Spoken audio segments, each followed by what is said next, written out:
پروری، غریب پروری. غریبوں کا بھی دل نہیں کرتا غریبوں سے دوستی کرنے کو، وہ بھی کسی تگڑے بندے سے. غریب 3-4 غریب مل کے ایک غریب کی مدد کرنے شروع کرے نا تھوڑی تھوڑی، تو ہمیں وزیروں، مشیروں، ایم پی، ایم این اے کی ضرورت ہی نہ رہے. امام حسین گزر رہے تھے. امام زین العابدین فرماتے ہیں کچھ لوگ زمین پہ بیٹھ کے روٹی کھا رہے تھے، تو انہوں نے امام صاحب سے کہا حضور آ جائیں. تو امام صاحب گھوڑے سے اترے، زمین پہ بیٹھ گئے، اور جب ان کے ساتھ روٹی کھائی تھوڑی سی، امام علی مقام اٹھنے لگے تو کہنے لگے حضور اور کھائیں. فرمانے لگے قسم بخدا ابھی کھا کے آیا تھا، اور کبھی روٹی کھا کے میں نے فوری طور پہ دوبارہ نہیں کھایا. بیٹھ اس لیے گیا ہوں کہ تمہارا دل نہ ٹوٹ جائے. دل بدستاور کے حج اکبر است. عزیز دوستو، غریب پروری، بہادری، اور سب سے بڑی بات یہ کہ قناعت پسندی، تھوڑے پہ گزارا. یہ جو ہم روز دکھ سناتے ہیں نا اپنے بیٹوں کے، بیٹیوں کے، پریشانیاں، آزمائیاں ہم نے طاری کر لی ہیں. میں اکثر کہتا ہوں کسی کی بیٹی اتنا کام نہیں کرتی اس کے ہاتھوں پہ چھالے پڑ جائیں، لیکن حضور کی بیٹی کرتی ہے. محبوب کی شہزادی یہ کام کرتی ہے کہ ہاتھوں پہ چھالے پڑ جائیں. نبی پاک صلی اللہ تعالیٰ علیہ وسلم کی شہزادی یہ کام کرتی تھی، ڈیوٹی کرتی تھی ذمہ داری سے. اور کنز المال میں وہ چمکتے دمکتے لفظ حدیث کے موجود ہیں کہ اونٹ کے بالوں کی بنی ہوئی چادر اوڑھ کے سیدہ فاطمہ چکی پیس رہی. محبوب نے دیکھا، آنکھوں میں آنسو بھی آئے. پتہ فرمایا کیا؟ فرمایا فاطمہ بیٹا دنیا میں تھوڑی سی تکلیف برداشت کر، آخرت کی ساری عزتیں اللہ تجھے ہی عطا فرمائے گا. اپنے گھروں کے اندر یہ خوبصورت ماحول لائیں. اور پھر سب سے بڑی بات یہ تھی کہ ان کا جو رشتہ تھا نا مصلی کے ساتھ. سبحان اللہ. یہ اذان کس کی ہے؟ اذان ایک کا ہی جواب دینا ضروری ہوتا ہے جی. زیادہ اذانیں ہو رہی ہیں نا تو ایک کا ہی جواب دیا جاتا ہے. آپ توجہ کریں میری بات پر. عزیز دوستو، نبی پاک صلی اللہ علیہ وسلم بڑی تگڑی ہے. او جناب وہ آج کل جو ہمارے نقیب محفل ہوتے ہیں نا وہ تو کوئی صلی اللہ علیہ وسلم. ہمارے جو محفل کے اسٹیج سیکٹری ہوتے ہیں وہ تو کوئی 3-4 منٹ لگاتے ہیں جنت میں بھیجنے میں، پر نعت خواں تو 1.5 منٹ ہی لگاتا ہے. اندر تسی جلسہ کراؤ تو جنت واڈی.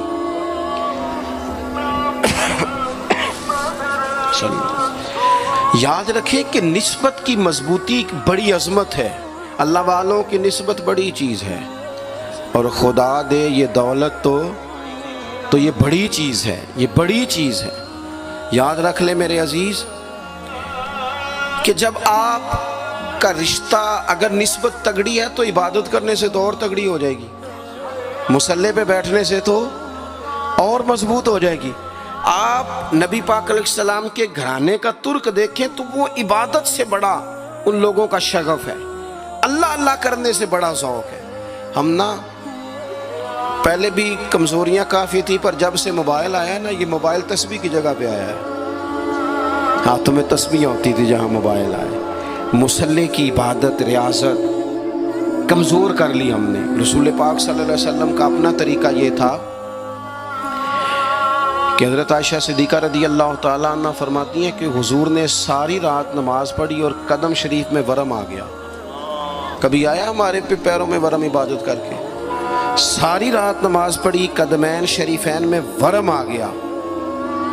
اور جب قدموں میں ورم آ گیا نا تو فرماتی ہیں میں نے عرض کی یا رسول اللہ آپ کے تو صدقے اللہ اگلے پچھلوں کے گناہ معاف کرے گا، اور آپ اس قدر زیادہ آہوزاری کرتے ہیں. تو نبی پاک علیہ السلام نے فرمایا عائشہ تم نے کہا ہے نا اللہ میرے اوپر بڑا مہربان ہے، اللہ بڑا کریم ہے، اس نے مجھے رسولوں کا امام بنایا ہے، اپنا محبوب بنایا. تم ہی کہہ رہی ہو نا یا رسول اللہ؟ ہاں. تو فرمایا پھر میں اپنے رب کا شکر گزار بندہ نہ بنوں. حضور کثرت سے عبادت کرتے. سیدہ فاطمہ رات کو زیادہ وقت مصلی پہ گزارتی. حضرت امام حسن اور حسین لمبی عبادت کرتے. 9-10 محرم کی درمیانی رات تھی. عمر بن سعد امام علی مقام کے پاس آیا کہ کہنے لگا حسین 2 ہی باتیں ہیں، یا جنگ کریں گے یا آپ بیعت کریں گے. تو امام حسین فرمانے لگے اس طرح کرو، ایک رات کی مہلت دو، صبح بتاؤں گا. امام صاحب نے اسے کہا، وہ چلا گیا. حضرت عباس بن علی، یہ حضرت علی کے صاحبزادے ہیں. میدان کربلا میں حضرت مولا علی کے 4 اور بیٹے بھی شہید ہوئے. ایک حضرت عباس، ایک حضرت ابو بکر بن علی، ایک حضرت عمر بن علی، ایک حضرت عثمان بن علی. یہ نام دیکھو کیسے شاندار. اور یہ نام حضرت علی نے نام رکھے اپنے یاروں کے نام پہ ہم نام رکھے. خلفائے ثلاثہ سے عقیدت بتاتی ہے ان کی کتنی. تو حضرت عباس رضی اللہ تعالیٰ عنہ نے آ کے سیدنا امام حسین کی خدمت میں عرض کی، حضور آپ نے جو فیصلہ کرنا ہے نا سویرے، مجھے ابھی پتہ ہے آپ نے بیعت تو کرنی نہیں، ہونی تو جنگ ہے. تو یا رسول اللہ صلی اللہ علیہ وسلم، اے امام علی مقام رضی اللہ تعالیٰ عنہ، آپ نے رات کی مہلت کیوں لی؟ یہ عجیب لوگ ہیں، پتہ نہیں کیا سوچیں گے، مہلت لینے کی کیا ضرورت تھی؟ کہ میری بات یاد رکھنا جو عرض کر رہا ہوں. امام حسین فرمانے لگے، عباس تیرا کیا خیال ہے، سوچنے کے لیے ٹائم لیا ہے تو حضور پھر کس لیے لیا ہے؟ تو کیا جملے ہیں امام حسین کے. فرمانے لگے، عباس تجھے پتہ ہے نا مجھے سجدوں سے بڑا پیار ہے،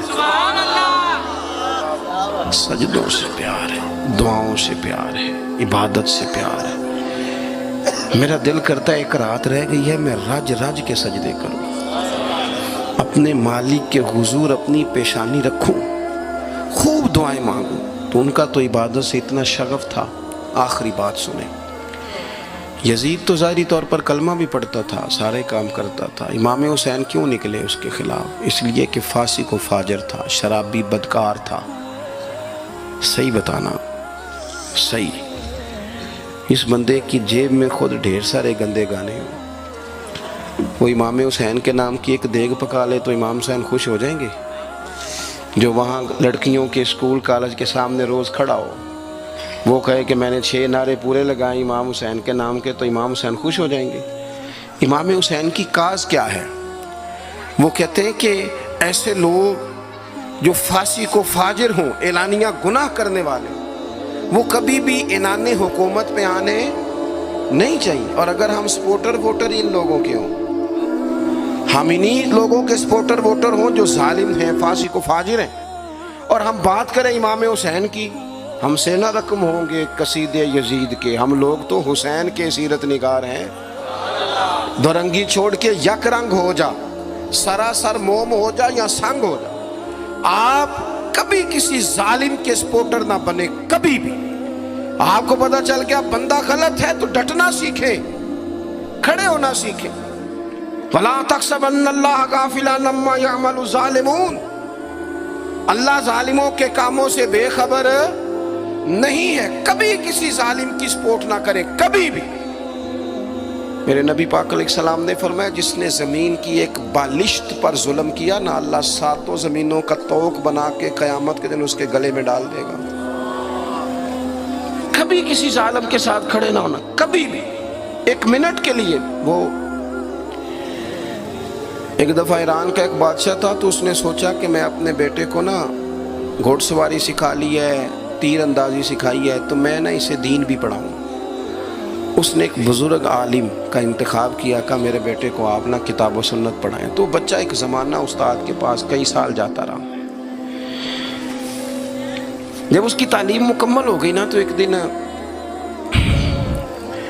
فارغ ہو گیا. جس طرح ہمارے ہاں چلے آمین ہوتی ہے یا دستار ہوتی ہے، بچے کی تکمیل ہو گئی. ایک دن ویسے ہی استاد صاحب نے گھر بلایا، کہا پتر میرے پاس آؤ. بچہ چلا گیا تو استاد صاحب نے اندر سے کنڈی لگا لی اور بچے کو کافی سارے تھپڑ مارے، کھینچا، زد و کوب کیا، مارا. بچے نے گھر آ کے والد کو شکایت لگائی تو والد کہنے لگے، پتر تیرے استاد عالم فاضل بندے ہیں، ایسے بلا وجہ مارا، میری سمجھ میں نہیں آتا. ماں کو کہا تو اماں کہنے لگی، پتر تیرا باپ کہتا تو ٹھیک ہے، چلو حالات بدل گئے، زمانہ بیت گیا، وہ بادشاہ فوت ہو گیا، یہ بیٹا تخت پہ بیٹھا. اب وہ درد نہیں جاتا تھا اندر سے کہ استاد نے زیادتی کی میرے ساتھ. اس نے پہلا حکم یہ جاری کیا کہ میرے استاد کو بلاؤ. استاد بڑے بوڑھے ہو گئے تھے، ضعیف تھے، چھڑی پہ جھکے ہوئے. 2 بندے لے کے آئے، استاد جی کو کھڑا کیا، استقبال کیا، کرسی بھی دی. کہنے لگا، استاد جی ناراض نہ ہونا، میں بے اختیار تھا، آپ سے پوچھ نہیں سکا، آج میں نے پوچھنے کے لیے بلایا ہے، میرا قصور کیا تھا؟ استاد صاحب نے یوں آنکھیں کھولی، کہنے لگے، پتر یہ جو آج دن آیا نا، اسی دن کے لیے مارا تھا. یہ جو آج دن آیا ہے نا، اسی دن کے لیے تیری پٹائی کی تھی. کہا، استاد جی کیوں؟ کہنے لگے پتر کتنے کو سال ہو گئے مار کھائی کو؟ کہا کو 13-14 سال ہو گئے، بھولی تو نہیں نہ زیادتی؟ کہا جی بھولی نہیں۔ فرمانے لگے اس لیے تجھے مارا تھا کہ ایک نہ ایک دن تو نے باپ کی جگہ پہ بیٹھنا ہے، پتر خیال رکھنا اگر میں نے تیرے ساتھ کوئی زیادتی کی تھی تجھے 14 سال نہیں بھولی تو بھی کسی کے ساتھ نہ کر بیٹھنا، اسے قیامت تک نہیں بھولے گی، اور ایک عدالت صبح قیامت بھی لگے گی، پھر وہاں جواب دینا ہے ثم لتسألن یومئذ عن النعیم۔ جو تمہیں اقتدار کی نعمت ملی ہے اس کا خیال رکھنا، اللہ تعالیٰ حساب لے گا۔